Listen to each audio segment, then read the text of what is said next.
Hey everybody, welcome to The Rock with Kenny C and The Rock Radio with Kenny C. Man, it's Monday and it is March 7th. And today we have a good friend of mine who I've gotten to know over the last year.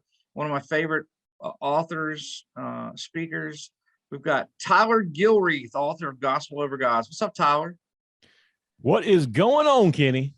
Yeah, man, it's Monday and getting things happening, dude. I'm excited, man. This is it's Monday and I'm on the best show ever. The Rock with Kenny C, the man himself. Man, you have a big part in this happening. So it's kind of interesting how life works. It really is, man. We met probably like a year and a half ago, or about a year ago, maybe. Mm-hmm. Yep. Just through social media.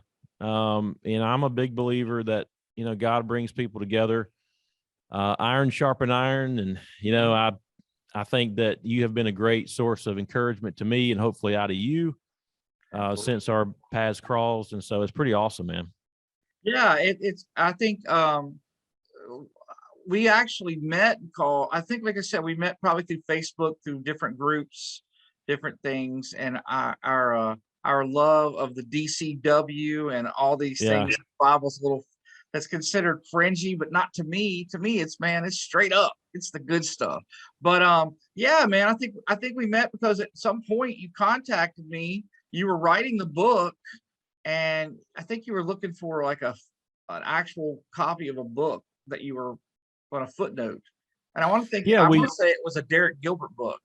I think you're right. We were kind of corresponding before that, but then I messaged you, and I was hunting a page number. Yep. And I had the Kindle version, but I didn't have a paperback. And I said, if there's anybody that has the actual paperback, it's going to be Kenny C, because man, you are the king of paperbacks.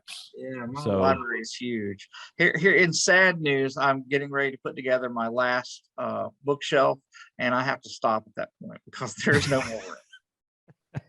My fiance Gidget said, "That's it. This is the last one." She bought two. I filled one up already, and I was like, "Oh!"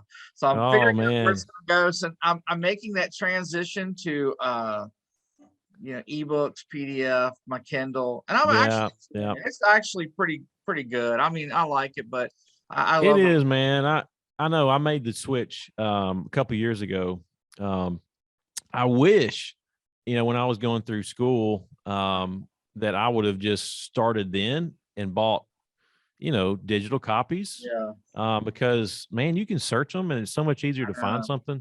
It is. So I went strict Logos a couple of years ago, and very rarely do I buy actually a paperback or hardback anymore. Sure. I just like the searchability, factor. But so my question would be to you, Kenny, are you going to be more selective, or are you going to have to filter out some books? Is my book going to be the first to go? Hey, you know what? Actually, there's a lot of stuff that I've been I have boxed up certain things, past things where I look at it and go, I was into everything, man. So some stuff I'm losing space for it. But I mean, the collection's big. I mean, shoot, I think I ordered 3 real books in the last 2 days, man. I can't stop myself. When I see it, I get it. And then you just gotta have it, man. Dude, I just have to. There it is. I'll tell you something really interesting. For me, it's always been this way. I can do searches, but sometimes certain books like that, something will call out to me, man, and I will just open the book up and go to it, and it's right there. It's sometimes it is, and it's different with the ebooks and stuff. But shoot, man, you can get. I mean, Defender sends out a DVD data disc that has everything they've ever published. And I have almost all of them. I think there's only maybe 1 or 2 books I don't have that from them. I've got everything else in real hard, soft cover. But it is cool to pull it up on the old Kindle, man, and throw it up on there. So I'm learning. Your library is kind of I think your library is like the Defender backup system. You're like the Library of Alexandria. That's you, man. We have a backup system. Man, I tell you, my brain always thought of it. Man, it's just like, it really started out from just being a musician and touring and Yeah. being old enough to be in a place when there was no cell phones or DVD players or any of that stuff. So what did you do when you were traveling, man? If you were stuck in a van driving across the country, man, I read books. I Oh read probably yeah. I read 5 books a week, man. You're sitting in a van doing nothing, man. If you weren't driving, you were Yeah. chilling. And then I was Reading books and then reading your paper atlas, trying to figure out where to go. That's it, man. Isn't that crazy to think about, Yeah. dude? I think back to some of the travel days, man. I'm like, we would go out on stuff, and you had nothing but your, that Rand McNally Atlas thing, man. You'd be like, man, we're figuring out where we're at, taking stuff. We got really advanced when we had MapQuest. That was really Yeah, advanced. you print it off before you went. Yep. Oh yeah, big time, man. Sure. I remember a GPS device that had not a USB, an SD card input. Oh yeah. And I can remember loading certain songs even on that, and I could play music through the GPS. I thought that was like the most advanced thing ever. Isn't that crazy? It's like, yeah, you look at it and you're like, man, I think about Yeah. time. I'm doing technology. I'm working on all kinds of things. And I'm like, man, it's crazy what you get used to and Yeah. what you use every day now. So listen, hey man, let's talk about like I said, we've known each other.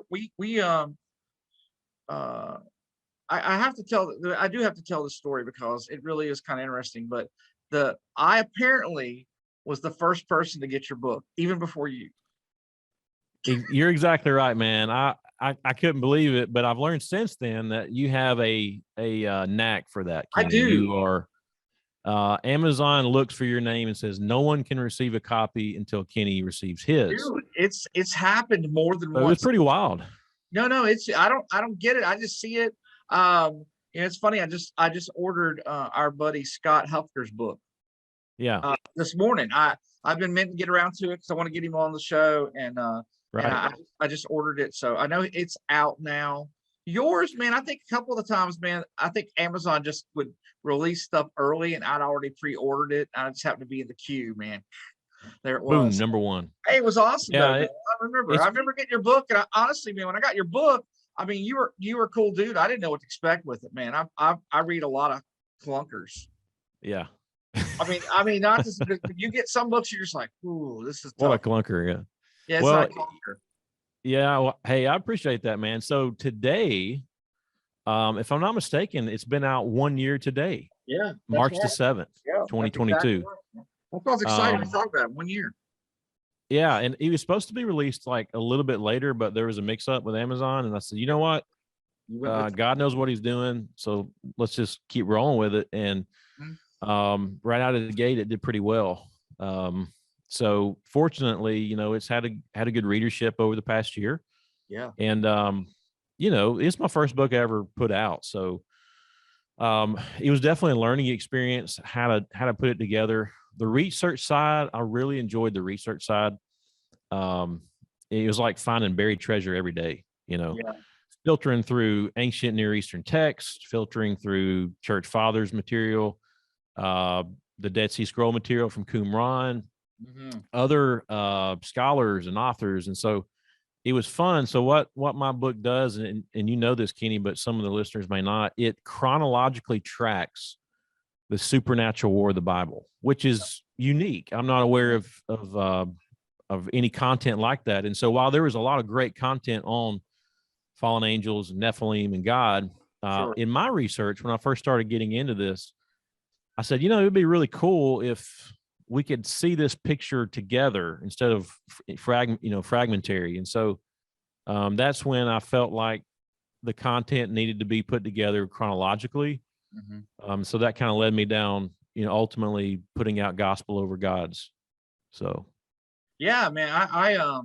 No, actually, and I've read a lot. I mean, I've read a lot of books, and especially anything with divine counsel, stuff like that, Nephilim. And to me, right off the bat, I was like, you have a really great knack. The book is laid out really well, but it just, I was absorbed. And here I was, I knew a whole lot about it. So I was learning new stuff, and I was like, oh man, you were digging into stuff that I didn't see or had not ever read before. A lot of the early church father stuff, I was really impressed with how that, to me, it shows that, because a lot of people will go, well, I'm just reading Yeah. the Bible, and Genesis 6:4 has one little place here for the Nephilim, and only appears one other time in like Second Peter, and they're like, yeah, that word, what's going on with it? But here's the thing, it's in a lot of A&E stuff, a lot of ancient Near Eastern, a lot of the church fathers, it wasn't just that one thing, and I think that makes a big difference in the validity of it. You're like, oh wow, this is really good, because I think some people get caught up and they're like, well, I can't read anything that's not in the Bible, and I'm like, man, there's so much stuff out there that helps. It to me, it really validates things much more than confusion. So It I really really like that. does. And I felt like, coming into this kind of material was like Dr. Heiser says, what does he say? He calls it Middle Earth or something.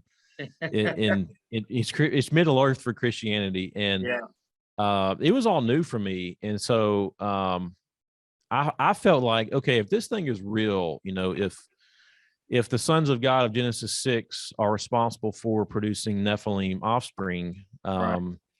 if God allotted divine beings to the nations in Deuteronomy 32, then we have to see a pattern of proof. Right. And so that's what I wanted to see in my research. Is there a pattern of proof that is consistent, that is unget-aroundable? All right, there's kind of a Southern term there. I Is like this it. I thing like unget-aroundable? And what I found is it's it. pretty airtight, man. And so you have that consistent narrative, all the way in, some ancient Near Eastern texts, which I include some of those in my book. But, in Second Temple Judaism, obviously at Qumran, I mean, they're all over this material. And then the church fathers is pretty cool. For example, here's something. This is on page 33 of my book. This is talking about the Nephilim and, the Genesis 6 episode. And so Irenaeus, one of the early church fathers, he was like from 103 to 203 or 130 AD to 203 AD. And he was a disciple of a guy named Polycarp, who Polycarp was a disciple of the Apostle John. Right. So that is a super close connection to the apostle himself, an apostle himself. And so here's what Irenaeus, again, a disciple of Polycarp, who was a disciple of the Apostle John, who wrote the Gospel of John, 1st, 2nd, 3rd John, and ultimately the Apocalypse of John, or Revelation.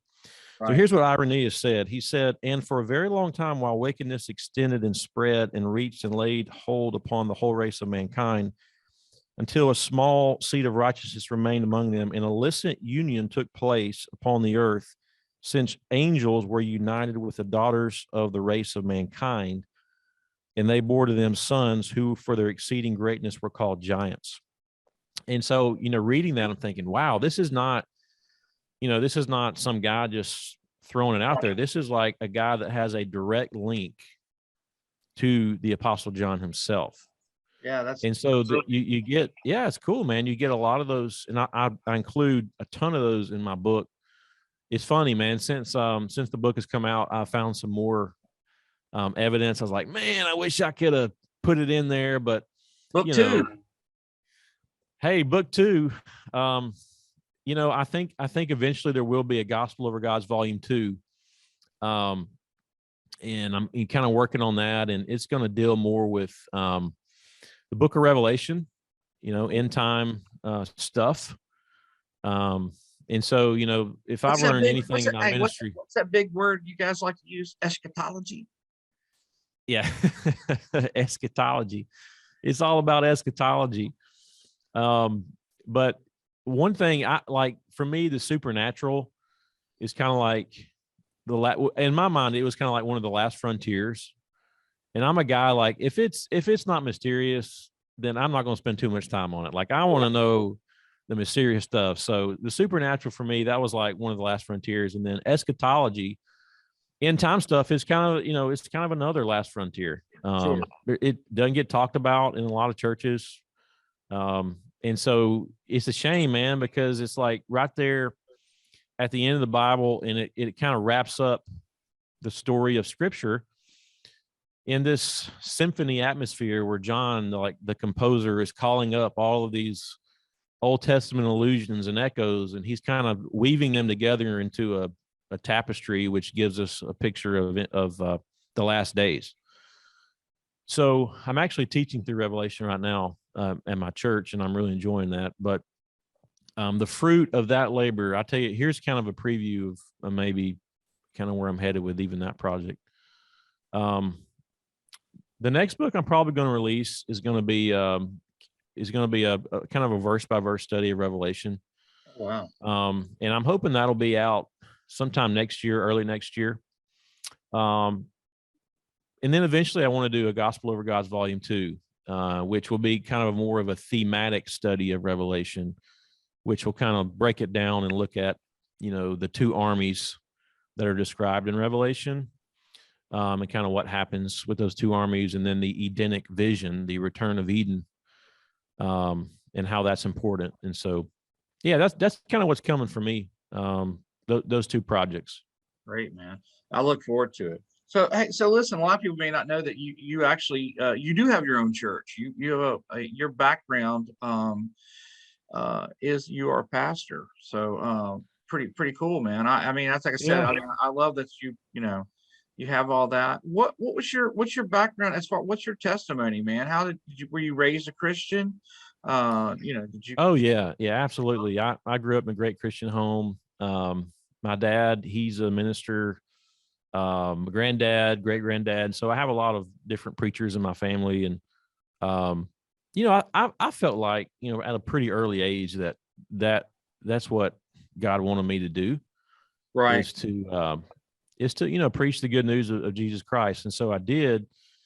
And I was in high school. I actually met my wife, Nikki, in high school. And I can vividly remember my granddad after church one day, he kind of sits us down, or he said, he kind of sat me down. He said, I think it's time if you're thinking about getting married, go ahead and move forward with that. And then go into kind of like a theology school, preaching school.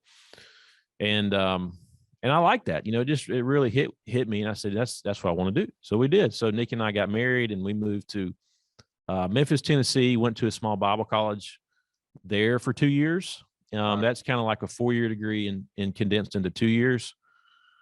And so you can't really work outside, when you're going through the school, because it's so intense. And so did that. And then, I've been preaching for, around close to about 15 years now. And so I'm enjoying it, man. So now I'm blessed to work with a church in Gulf Shores, Alabama, at the Gulf Shores Church of Christ. And it's kind of a cool vibe here, cool town, cool place, in that we are like a vacation hub. Right. I think everybody that lives in the state of Alabama, Tennessee, or Georgia, they love the vacation down here. Yeah. And so it's cool that even the members, the church, the folks that live here and go to church here, they're not usually from here originally. Right. And so, you know how it is, Kenny, in most churches, you get like families that have been there for like 3 generations. And what tends to happen is, like, you have this very cliquish environment, and families kind of stick with families. But here's a little different in that nobody's from here, at least very few people. And so you have more of a family atmosphere. So that was one of the things that drew Nikki and I to move down here to work with a church. Is that kind of cool vibe. Plus, I like change. And again, the flow of visitors, like in the summertime before COVID, pre-COVID, back when the world was sane, we would have like 500 to 700 people on Sunday morning. Oh yeah. And so we had a good number, man. And so I'm hoping this summer we'll get back closer to that. We're starting to see even now, like, spring breaks going on, so people are starting to come back down. So it's really cool how this is a kind of a unique environment here. And hey, it's also cool. when you're putting out content, that you can let all these folks know that come from all over the world every Sunday, let them know about your content. So it's kind of a great opportunity for that too, to get the book out there, to expose people to the content. Right. And so I really believe that this was a very providential move for us, that this is where God wanted us to be. And I've never been to Gulf Shores before, but my parents came down here on vacation, and they heard somebody make an announcement that they were looking for a minister. And they just, shot me a text and said, "Hey, this church is looking. You might want to consider it." Wow. So we were already kind of in the process of going to be moving. And, we had made a commitment that we're going to look at several churches. God's going to open up these doors. We want to see all the doors that God opens. And so there were some churches early on, like we felt like, hey, this might be where God is trying to lead us to be. Sure. But no, we made this commitment that we're not going to decide on anything until we go to all of them. And Right. so Wow. Gulf Shores for me was like our last stop. And the funny thing is, I was their last stop as well. They had, brought in some other guys, and they spoke. And I was kind of like the guy that just said, wait, what about me? What about me? And they said, yeah, man, let's take a look at you. So they did, man. And they offered me the work like a couple of days after I came down. And that's great. it was just very obvious that this was God's plan for us. Sure. So and this is another cool tie into the book. So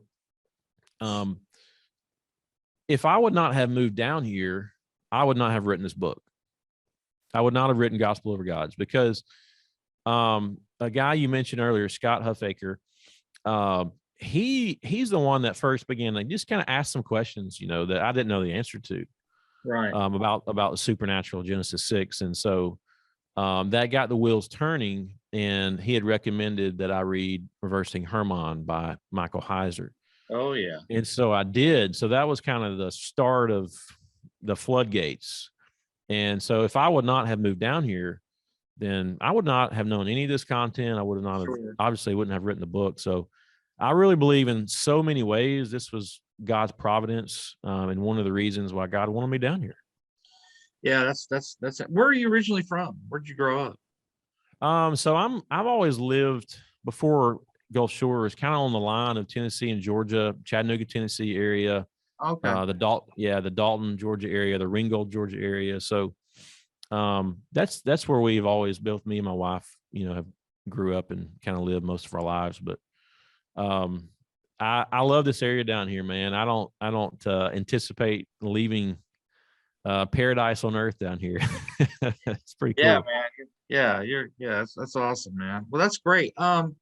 So I was thinking about some of the things we're talking about. You've also, since you're talking about your move there, kind of set you up for what you got into. And it's really interesting. I'll say your book, even though I'd really caught stuff, kind of in a way started me on my path for what I'm doing now, because up until a year ago, I was just, a music teacher. I still played in bands, and was just I just read a lot behind the scenes. I was a Christian, and I enjoyed reading, studying.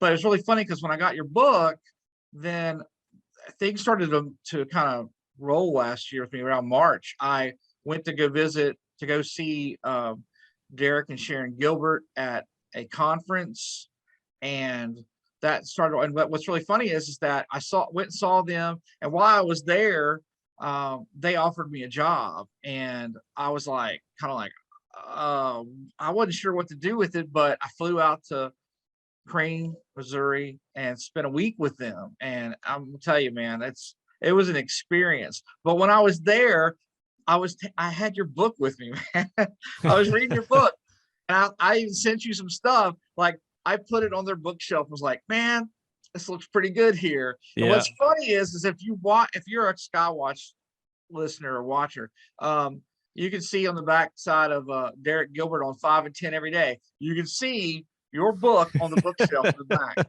I pointed it out one day. I circled it. I sent it to you. I was like, man, look at that, dude. And I'm telling you, man, you went to bat for me, Kenny. You went to I bat. did, man. I did. And I had I had connections with I'd gotten to be friends with Joe Horn and all the people at Skywatch just from being online. That was it.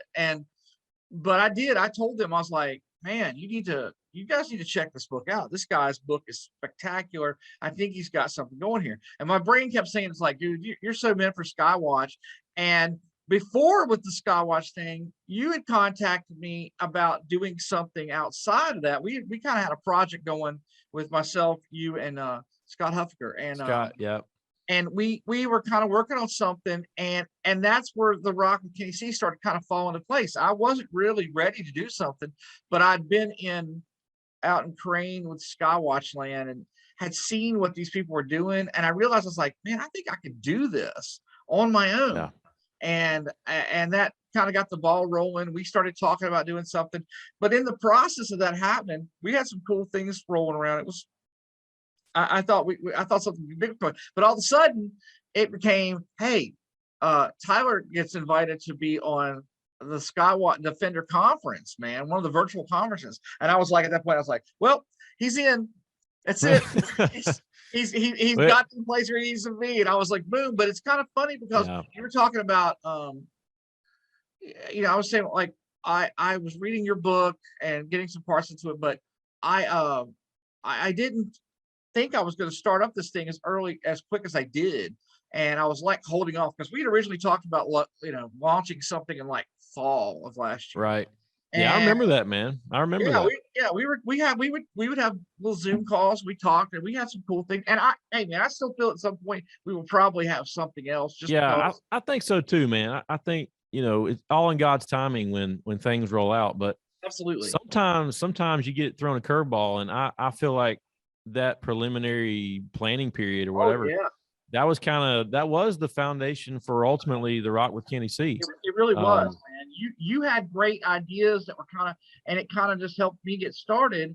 And then I will say this, when God's ready and you may not be, you're going to get that push, and it happens. And I was like, because it really happened for me is what I started thinking about putting up stuff. I had a logo made, and I had some stuff, and I was like, working toward this months off. And I started to create a Facebook group and put up a thing. And I had been in a hospital. I'd had some issues, and I came out and I was like, I just wanted to see how it looked on the page. And I got this cool logo made from Jeffrey Martis, who did your cover also. He did, yeah.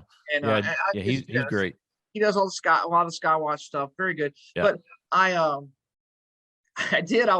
put up the stuff just to look at it, and went to bed and came back the next day, and my page had launched. I'd hit public for some reason so all of a sudden I had all these people like signing up for my page, and I had nothing. There was no content. There was nothing. And I was like, I'm not sure what to do with this. Cause at that point you can't back out.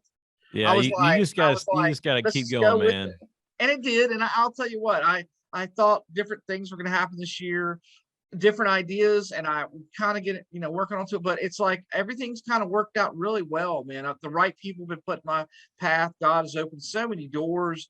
Let me in. Oh yeah. I mean, like from last year to this year, man. I'm just, I don't really play any bands anymore. I teach full time.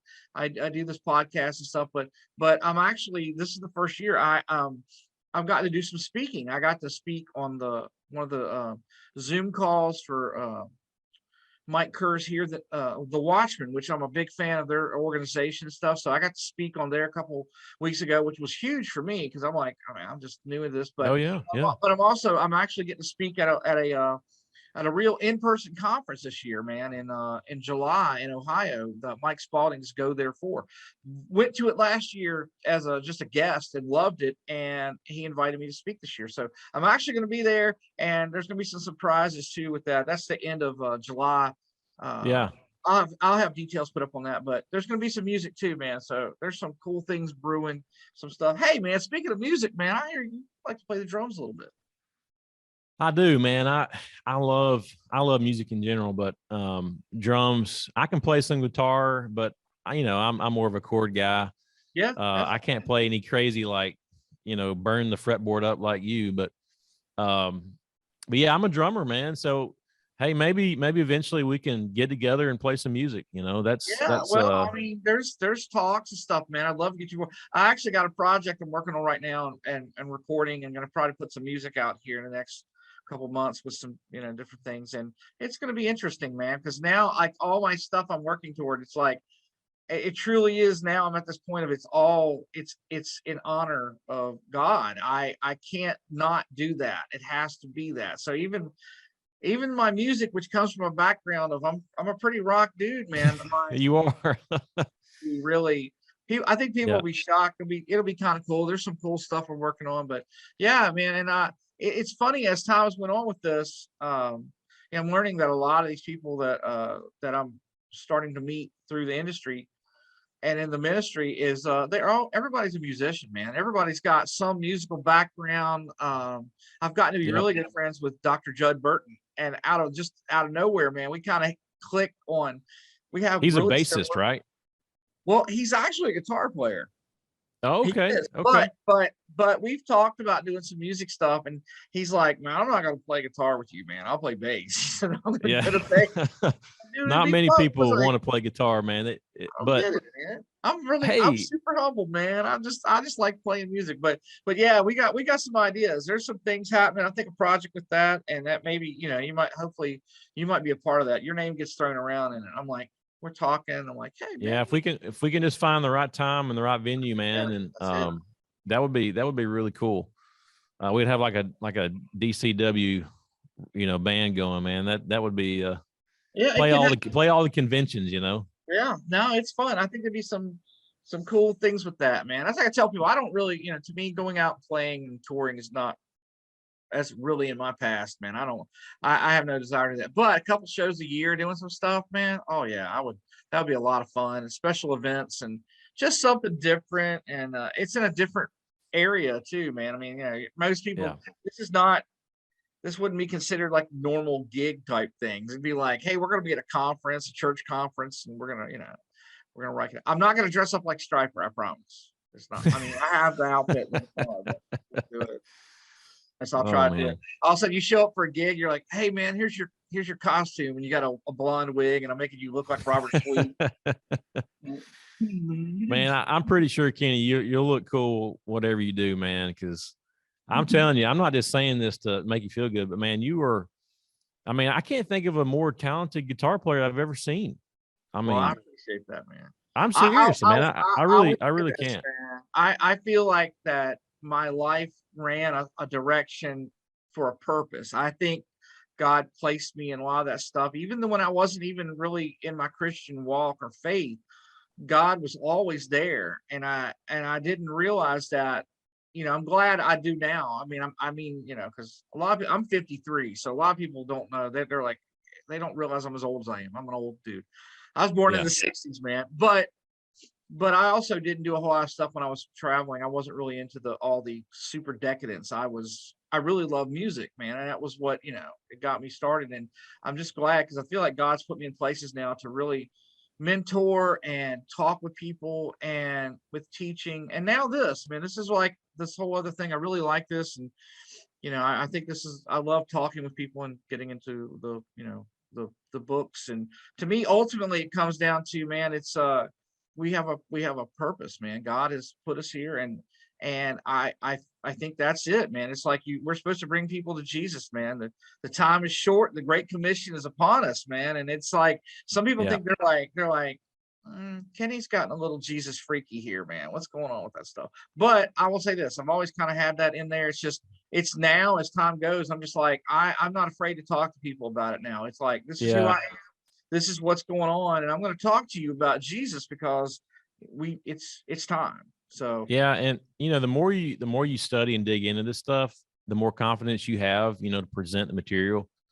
And you're taking Heiser's theology classes, and that's as probably as deep as you can get, Kenny. it is, man. And I'll tell you what, man. It's like I said, everybody's like, are you gonna be a preacher? So I'm like, nope, that's not. Honestly, I started taking the Heiser classes strictly because of I just wanted to know more. To me, it deepens Yeah. my Yeah. faith, and it's been tough, man. And I will say this: I've been through. It's a 2-year program, and it's just a certification type thing. There's nothing like I don't. Right.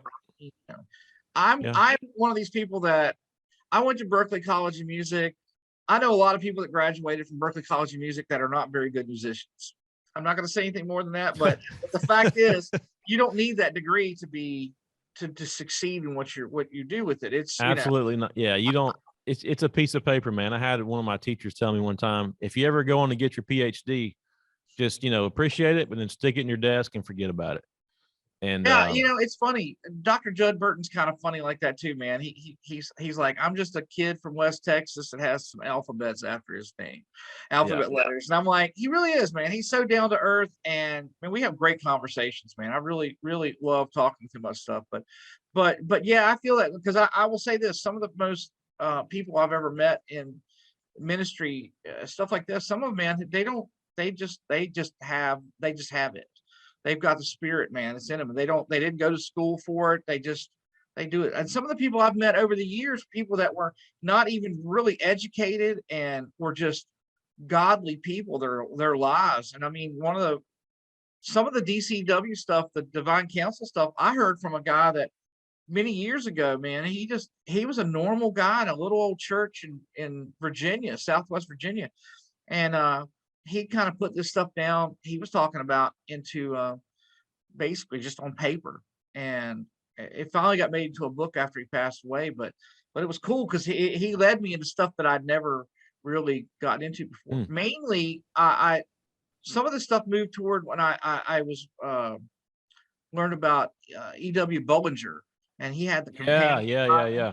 And the companion Hey, has all I'm this. telling you what, man, Bullinger, he was like before his time almost. I mean, like I Complete. I quote him in I think it's in like chapter 2, Yeah, my you book, do. Yep, I knew when I where saw that. Yeah, that was a big thing for me. I think it was like where Genesis talks about Noah was, basically blameless in his generation. And I think the Hebrew words like tamim, something like that. And Yeah. a lot of times we look at that and we only say, well, that means like righteous, Right. which it can denote that, but Bollinger comes out and says, hey, this is talking about physical defects, like Noah had no physical defects. In other words, he wasn't an offspring of these illicit unions between That's right. angels and women. So he's basically a pure human. So if you're going to wipe out the earth and start over, then you have to have a pure human. And Yeah. Noah was, tamim. I mean, he was pure in many respects. Yeah. So yeah, Bullinger talks about that, and I was pretty fascinated that he's probably one of the only ones in his era that was kind of talking about some of this stuff. Oh yeah. Yeah. I mean, I while probably got all of his stuff now. I mean, I think I got a copy of the companion Bible, a big massive tome, hardback.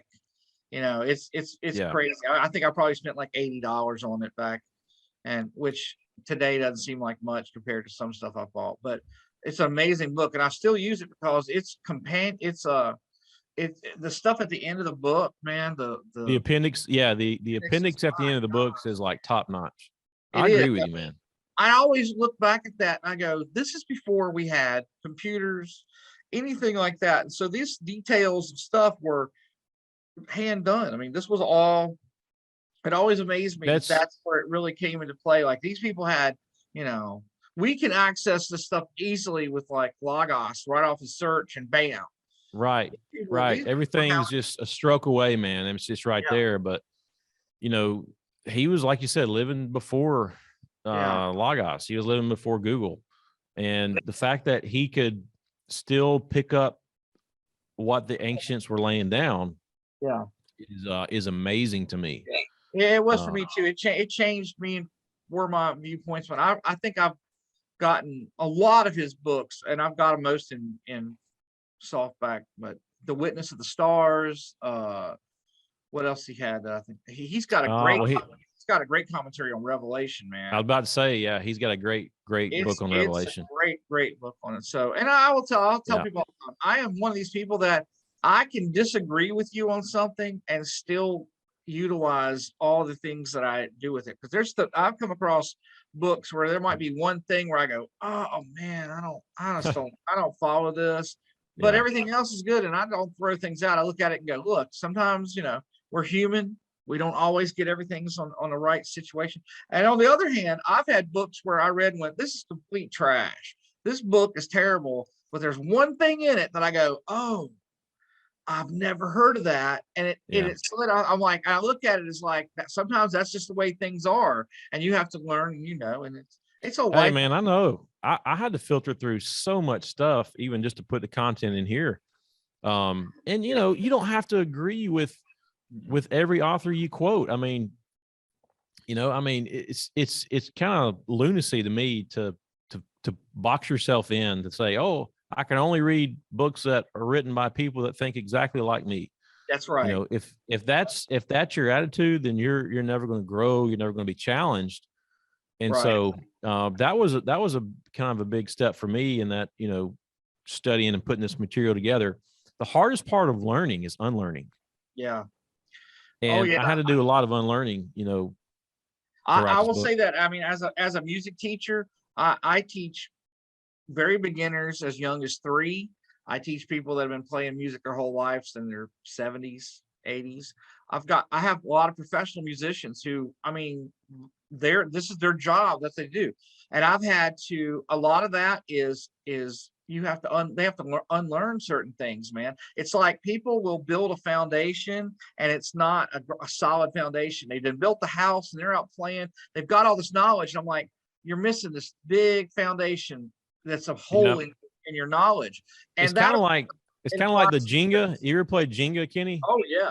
Yeah. That's kind of what it is. Like people build this structure but there's all these missing wood blocks, Absolutely. and yeah, and it's like I, we're not trying to like destroy your theology no. with this content, but we're trying to fill in the gaps. See, and I'll tell you what, there's a big thing now that I'm watching and on social media, a lot of talk of deconstruction, man. A lot of people are like, oh, we're deconstructing Christianity. And they think they're onto something really, I there's a couple of people on TikTok, man. I watch their stuff and I'm like, for one thing, it hurts my heart when I see these people.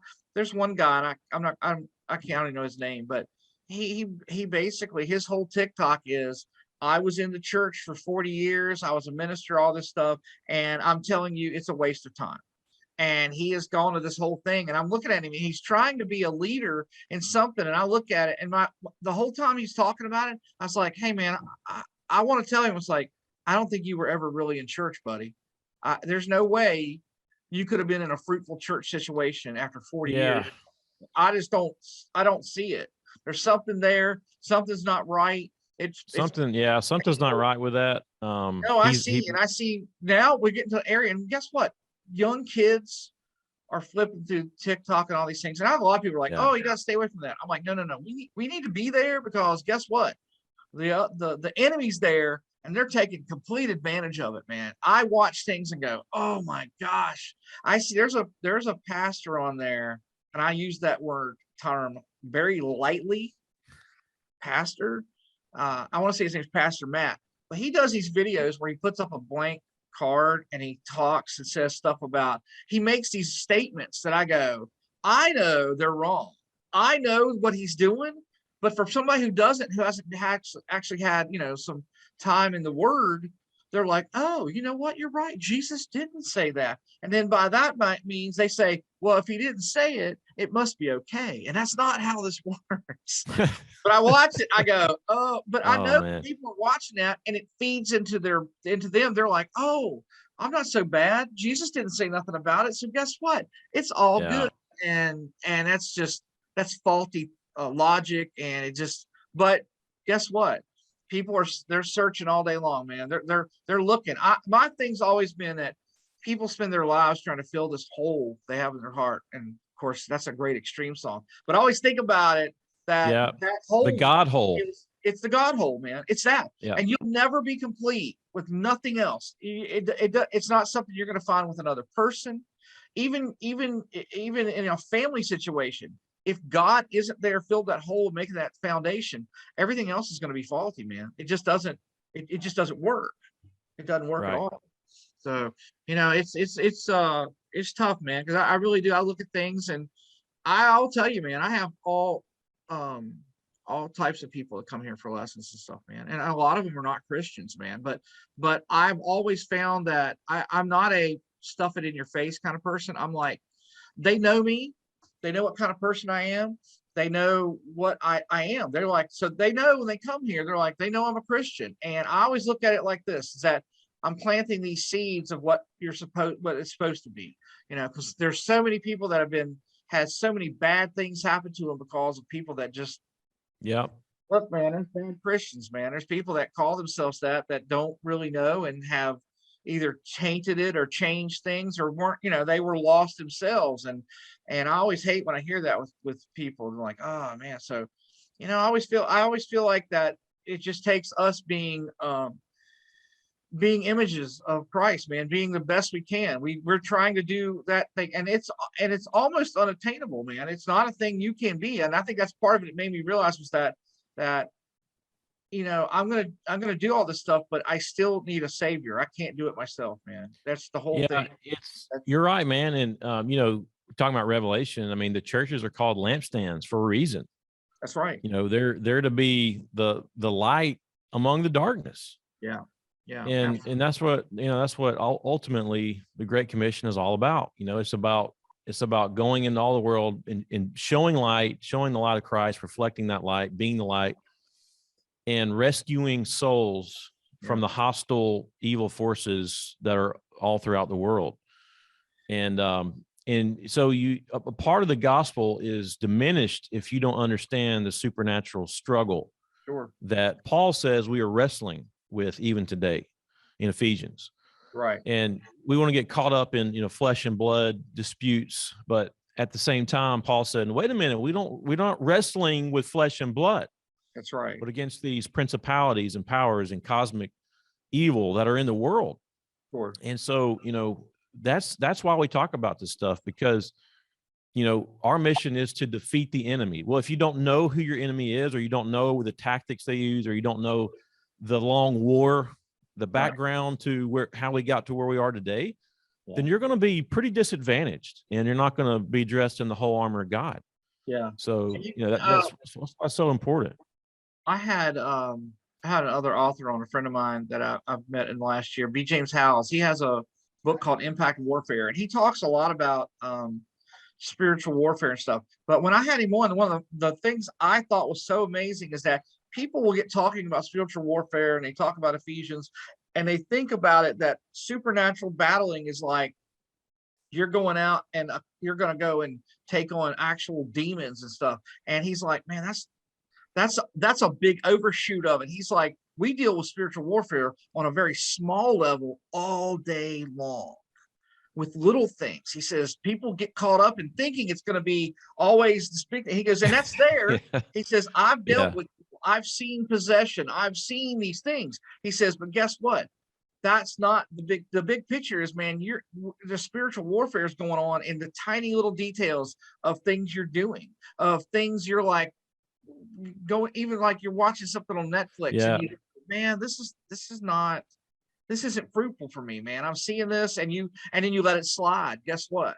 That's that spiritual warfare right there, man. It's like, oh, we got a little niche in your armor. Oh, you let that slide. Let's see what happens with this. And that happens in everything, everyday life stuff, man. We can't escape the stuff. I think there's some people get really over the top. They're like, I don't do anything. I don't only listen to Christian music, and I don't watch this and this stuff. And I'm like, that's great. But how do you meet with people in the world when the world's there if you can't talk to them about anything? Right. I saw some people getting talking about like, you can't go see that new Batman movie, man. It's got all this stuff into it. I don't agree with that. I think there was a lot of great things with it. I saw it. Now, look, we're in the world, man. They're going to drop some languages. There's going to be some stuff. It wasn't that bad to me. It wasn't. I wouldn't take a kid to it. I'll tell you that right now. Yeah. But there's a lot of great things you can talk with people and get, and you can use Christ to show things with that, because guess what, man? People are out there in the world, man. They're in it. Yeah, and I think we have to come to the conclusion that the world is not going to act like the church. Not at all. They're just not, Yeah. I mean, so I think And that's sometimes we that. have unrealistic expectations of the world. Like, Right. duh, they're the world. I mean, come on. That's right. And I will say this too, man. People will get like that where they'll block themselves off, and all they do is they go to their church and they stay home and they study and they don't go out and do anything, and they're not actually reaching people or anything. And I'm like, that's completely fruitless, man. You're not. There's nothing there. You are speaking to you're talking to the stuff. Now, there is a thing about, to me, I love in-person church, man. It's just, I'm doing some studying on VR and different things, even church planting and virtual reality, because I believe that there's kids out there that you're never going to get to a church, man, and they're in those things. But guess what? Even the stuff they're doing is, and as crazy it is, they're still looking for Jesus, man. They just don't know it. Yeah, I They remember just don't you. know it. I remember you told me a while back that you had attended your first virtual church worship service, and we're not talking like live stream, okay? Like people have done during the pandemic. Yeah, this was We're talking like real, like 3D glasses, reality, right. like you put them on and you're in the room. Yeah, And when you first said that, it kind of blew my mind. Like, wow, like I didn't even realize like people were moving in that direction. But you're right in that you're going to have a unique opportunity in that new means of technology that, well, it's no different than what we're doing with the internet. We haven't really tapped into that yet. Sure, the internet can be used for terrible things. There's tons of things that could happen with just very dark stuff and child sex trafficking and all kinds of things that goes on. But that can be with anything. We can also use the internet to reach people, like what we're doing here. Hey, man, if our talk today reaches one person, fantastic, man. That's it. God gets all the glory. Yeah. And I feel like people have to get into that. So to me, it's like one of those things of like going in to look into it. I'm like, I want to find out what's going on here. Now I have a friend who's part of my team who he's a double amputee. He can't get around very well. Has so he did the thing. He went through the seminar and watched too. He's not a big thing on the VR stuff. He doesn't want that to happen because he gets out about once a week to meet in church, and because he can't drive and he can't do anything. So that's his thing of, oh my gosh, this is where I get to be around real people. And I'm like, I totally understand his viewpoint on that. It's like, well, guess what? You're right, man. I get that. But I saw people in VR were people who could never even get out of their house, who were being ministered to, who were being reached by people. Now, is it unconventional? Yeah, man. You're like a cartoon avatar. But I was like, it's a totally different world. But I'm like, you're still talking and interacting with people, and it's not like this. It's like you're never going to replace and I don't think we ever should try to replace in-person worship services. But having said that, knowing that this other thing is out there and is probably going to pick up steam, then it's either we ignore it or somehow we figure out a way to tap into that. I don't know. Yeah, I don't think it's a either and or either or. It's a situation of there. It can be both. You can have. I don't think people getting together is always going to be the best situation ever, man. Just to me, always, I love it. But think about this with the whole the pandemic. A lot of churches lost a lot of people. A lot of people left because, well, they couldn't go anywhere and they were stuck at home. So a lot of churches, my church including, started moving toward doing the live streaming. And then as time went on, they got more production. Now they've got they've got a recorded show that airs. They can get them up and have it, and you can watch that at home and get the same experience that you can get from that as you would go into it, except for you're not going to be around people. But guess what? There's some people that maybe that's that end point for them. They watch what's being said. They say, I like what this preacher's talking about. I like what's going on. Oh, it might be whatever's going on with it. And eventually they say, I want to go visit this church. And I think that's a great thing that churches are working on right now. I mean, our church, I will tell you this, man, in the last couple of weeks, we just were able to get rid of the mask mandates only because our church meets in a high school. We meet in a high school auditorium. Guess what we have to go by? Their rules. And their rules were, in school you had to wear a mask. So guess what? We had to wear a mask, and it was terrible. I hated it. To me, to me, I felt the whole time we'd be singing these hymns was talking about this is what freedom looks like, and I'm like with a mask over my face. This is what freedom looks like, and I was like, Oh man, Guess what? You know what? I personally, I personally didn't really cooperate too well with the masks. But you had I you had a don't. building that you could control that. Yeah, yeah. I mean, we obviously we there for a while. We had a lot of people wearing them, Sure. and that's And kind I of think that tailed was off fine. here Yeah, recently. But yeah, I didn't. I was never much of a mask wearer anywhere really. sure. But if people wanted to wear them, then I totally whatever. agree with you. I think it's a That's totally fine. it's no, it to me too, it's gone to it. But there was a big change literally about 3 weeks ago when it said mask was going to be optional. And you could feel this thing just lift off the entire church. And the next sermon, the next Sunday, man, it was like a different thing. People were singing. More people showed back up. I was like, oh my god, I have missed that really a lot. So it was good to see that Yeah. happening. And so I'm sure a lot of churches didn't have to deal with it because they had their own building, but our church has always had. Well, I mean, just from my circle, I mean, it a lot of churches were dealing with it. Yeah, Some churches are more strict than others, but thank the Lord we're on the backside of this issue, and hopefully won't have to go back to that. But well, listen, man, I want to give if anybody's listening, I'm just kind of give them a I want to take them through the book real quick. okay, If we got a couple minutes, just kind of give them sure, an idea absolutely, man. what's in the book. So the book's going to start out, telling the story of the Garden of Eden, the Nahash, that, there it is. So the serpent that defiles the woman and man, and how they're kicked out off the holy mountain of God. And they are kicked out of Eden, away from God's presence. And then it goes into chapter 2, the sons of God, the daughters of men, and the giant problem. And it talks about, the sons of God are the B'nai Ha Elohim, are the angels of God in the Septuagint, and how the ancients understood that forbidden union produced Nephilim, giants on the earth.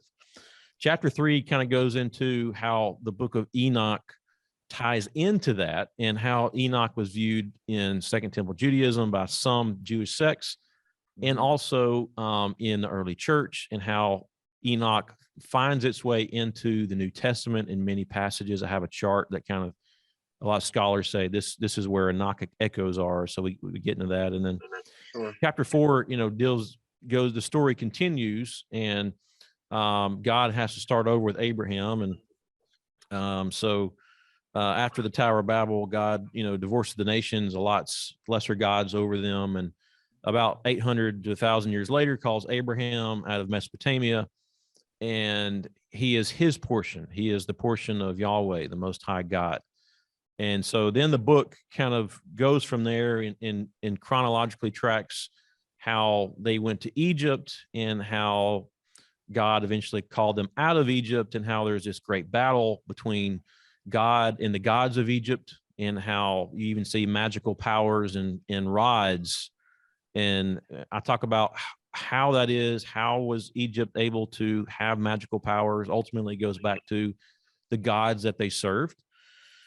And so the book kind of establishes that. And then the book, kind of continues on. Once they get out of Egypt, they march to Mount Sinai, where God, this holy theophany of these angels and God and his entourage appear on Mount Sinai, and they deliver the law, which is a concept that a lot of Christians overlook, thinking that God was the only supernatural being on Mount Sinai, but it was God's holy entourage that was there giving the law. And so from Mount Sinai, then, they ultimately have to go to the land of Canaan. But the problem is, when they get to the land of Canaan, the Nephilim are back. Right. So the giants of Genesis 6 that were destroyed in the flood. Right, destroyed in the flood, right. They were destroyed in the flood. Mysteriously, they're back again. Yeah. In the book of Numbers. And so I talk about why that is, how the Nephilim returned. And by the way, for anybody that holds the Sethite view, they cannot explain why there are Nephilim after the flood. Right. That can only be explained really with a supernatural interpretation. So anyways, we talk about that. And then the book makes some Greek connections, some Greek mythology connections to titans and the gigantes, and how both of those words are actually in the Bible to describe the giants. Yeah. And then so from there, then the book goes to chapter 14, where we're introduced to Elijah, where he battles Baal, which is synonymous with Beelzebul, which Jesus said is Satan. And so Elijah is on Mount Carmel, and he's battling the 450 prophets of Baal. And that chapter gets into the dying gods and the divine council. And then we're introduced to the New Testament in chapter 15 of the book, where it's the virgin birth. And well, why is there a virgin birth? Well, the virgin birth would be seen as antipodal to what the Watchers did with women. And so you have this divine seed, but not of sexual origin. Right. And so from there, it goes into Jesus goes into the wilderness for 40 days, and all this Psalm 91 connection begins to come to light, where Psalm 91 is being quoted by Satan. And I go in depth in my book about why that's important and what Psalm 91 is. Yeah. It is not a Hallmark greeting card verse. Psalm 91 is a chapter of spiritual warfare to the nth degree, in that it actually names several Canaanite deities, and how the angels of God and Yahweh will protect his own people against those entities. And so from chapter 16 there, it then goes into Jesus goes to Mount Hermon, and this Maleficent mountain, and how this fellowship of the king is formed in the apostles, and their mission is clear. And then from there, ultimately, it goes to the kiss of Satan and the cross of Christ and the bulls of Bashan, where Satan, through Judas and others, kisses Jesus to show that his mark is on his death. Yeah. And when Jesus is hanging on the cross, the bulls of Bashan are the fallen angels of Bashan. Bashan is kind of that ancient turf where Og was from, and the giants, and it means Bathan in Ugaritic text, and how it means the place of the serpent, and how this is an evil cosmic geography kind of place. And so the bulls of Bashan, a bull is a term for the gods in the ancient world. They were the bull gods of El or whatever. And so the picture there in the Psalms is that these angels, these fallen angels of Mount Hermon, if you will, are surrounding the cross, kind of like the Narnia movies, where Aslan is slain, and the hyenas and the other, the dark forces of the White Witch or whatever are surrounding Aslan, the slain king. So how that actually gets played out in the scriptures. And then the book ends with chapter 19, which is the rise of the Savior, the defeat of the gods, and the Great Commission. And through the death, burial, and resurrection of Jesus, which is the foundation of the gospel, all principalities and powers are put under his feet. And so the gods of the nations are legally defeated by what Jesus does on the cross. And ultimately, that's the good news, that the cosmic forces that rule this world have been legally defeated. And while they operate illegally, our mission is to go into hostile territory, ultimately, and to proclaim that the captives of those nations come to freedom, the freedom of Jesus Christ. And so that's kind of how the book ends. And so I'm thinking, when I do a volume 2, it's going to kind of pick up there and kind of fast forward a little bit to, when Christ ascended to the Father, and now what? What happens now? Well, Revelation gives us a picture of some of the things that will happen, in the last days. And so I'm hoping to kind of pick up that chronological supernatural war in volume 2.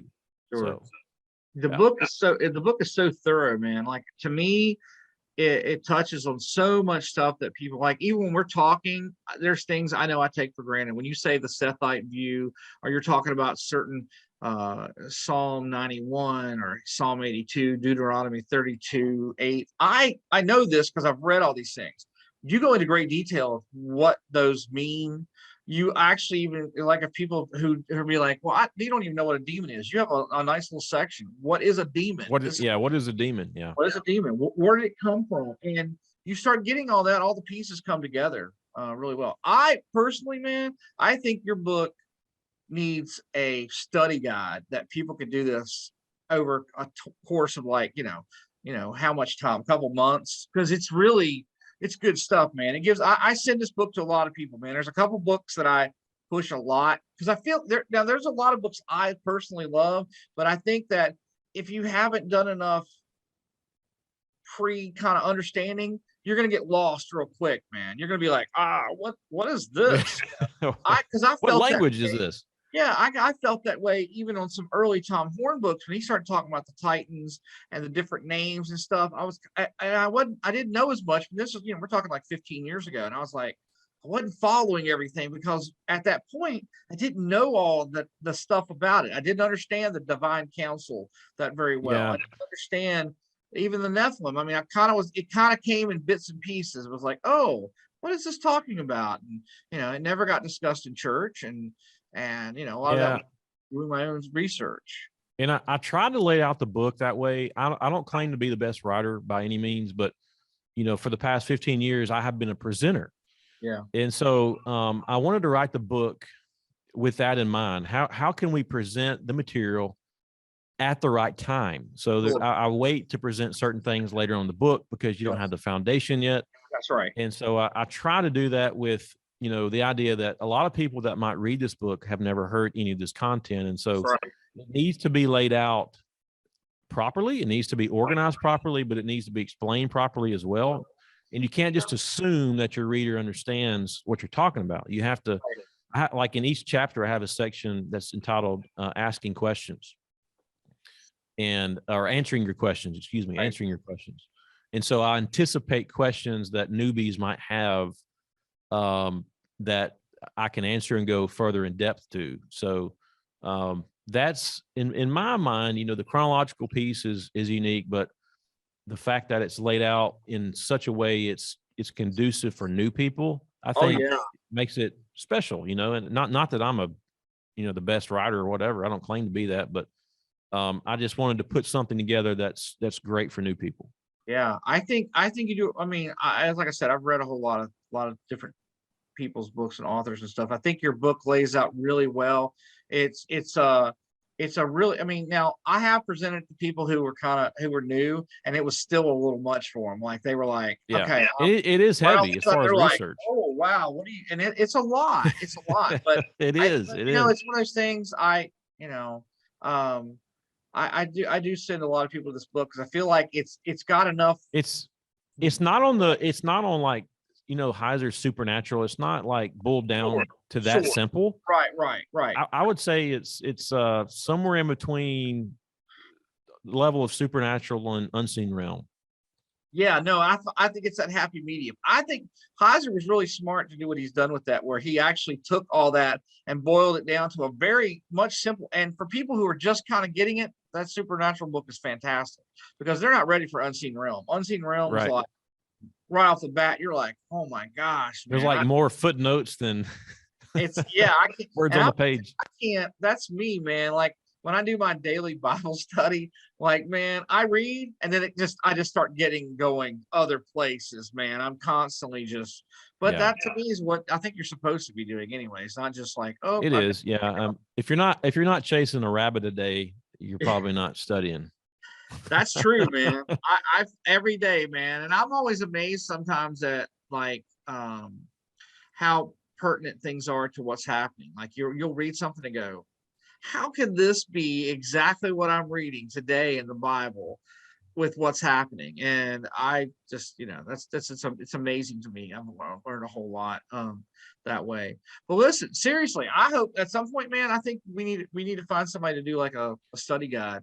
Yeah, I've had a lot of requests for that. It's finding the time, but maybe eventually we can get that done, man. May have to find somebody. I mean, that's what Heiser did. Heiser had a couple other guys do his study guides, which were cool. I mean, it's good. Like I said, I mean, it's mainly like how you could present this as a group teaching. To me, I'd just be like, all right, read chapter 1. Let's talk next week. Let's do it.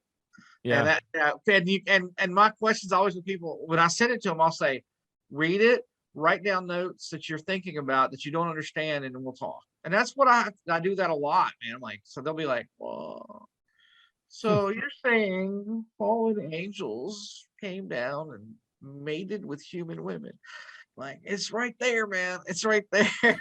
Some people The like Bible's weird. the The It's like Bible is that's weird, what, I mean, from that's what beginning to Heiser end, says. If it's weird, it's probably it's, important.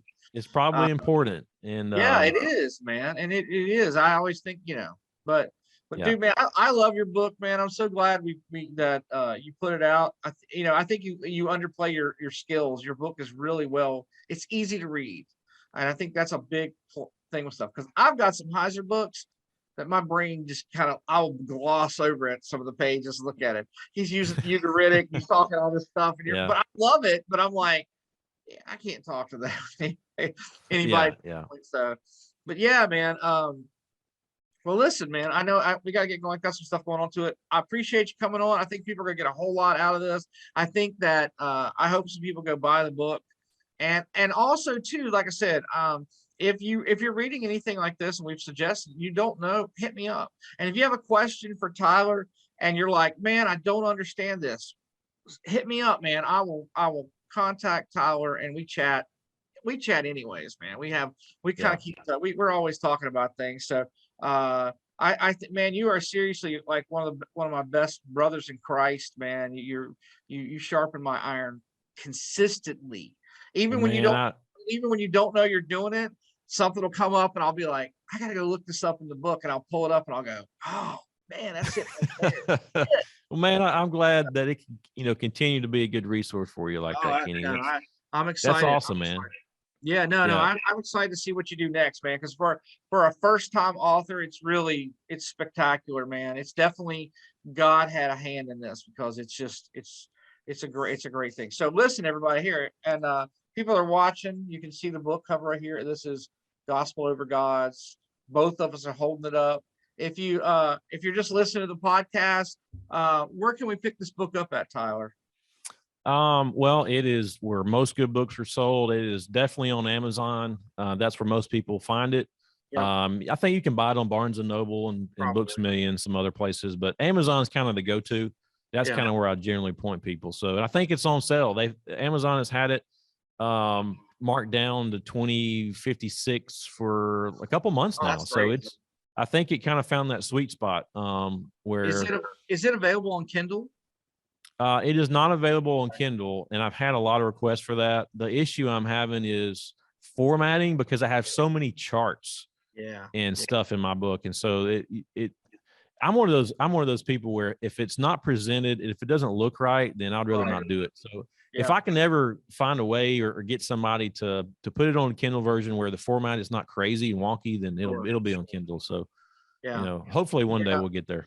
Yeah, no, that's why I said there's some people that go through, but my opinion is just buy the real book, man. It's worth having. It's great. It needs to be on your shelf with all the other stuff. You're right in here. If I look at my shelf, I got one of my shelves over here. It's like yours is like right with, it's all the Heiser. It's like this real. It's like the DCW bookshelf, man. It's like, that's cool. Right there. Yeah, no, that's good stuff, man. Well, listen, hey, man, thanks so much for taking the time today. I know you're busy.